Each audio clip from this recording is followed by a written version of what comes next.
Hi hello இன்றைக்கி என்ன recipe பார்க்க போகிறோம் பார்த்தீங்கன்னா சூஜி அல்வா தான். வாங்க எப்படி செய்கிறதுன்னு பார்க்கலாம். இதுக்கு வந்து நான் முதல்ல ஒரு 1/2 கப் நெய் எடுத்துக்கிறேன். அதில் வந்து பாதியை இப்போ ஊற்றி முந்திரி பருப்பை வறுத்து எடுத்துக்கலாம்.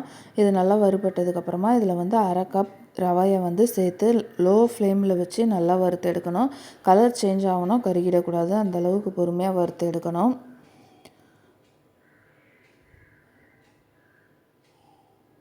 இந்த மாதிரி கலர் சேஞ்ச் ஆனதுக்கப்புறமா இதில் 2 ஸ்பூன் கடலை மாவு சேர்த்து அதையும் சேர்த்து நல்லா வறுத்து எடுத்துக்கிறேன்.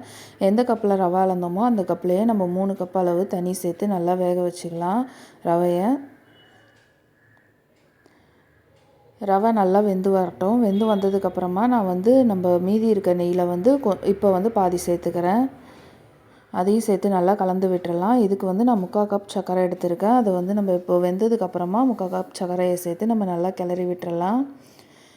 இதெல்லாம் நல்லா ஒன்று சேர்ந்து சர்க்கரை நல்லா கரைஞ்சதுக்கப்புறமா இதில் வந்து ஒரு பிஞ்சு சால்ட்டும் ஒரு 1/2 ஸ்பூன் ஏலக்காய் தூளும் நான் சேர்த்து நல்லா கிண்டி விட்டுறேன். 1/4 கப் வார்ம் மில்கில் வந்து நான் குங்குமப்பூ கொஞ்சோண்டு போட்டு ஊற வச்சுருக்கேன். இதை வந்து இந்த ஸ்டேஜில் சேர்த்துக்கலாம்.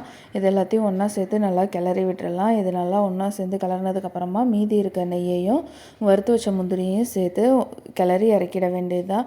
அவ்வளோதானா, சூப்பர் டேஸ்டியான அல்வா ரெடி ஆகிடும். இது போல் நிறைய ரெசிபிஸ் பார்க்க என்னோடய சேனலை சப்ஸ்கிரைப் பண்ணிக்கோங்க. தேங்க்யூ ஃபார் வாட்சிங்.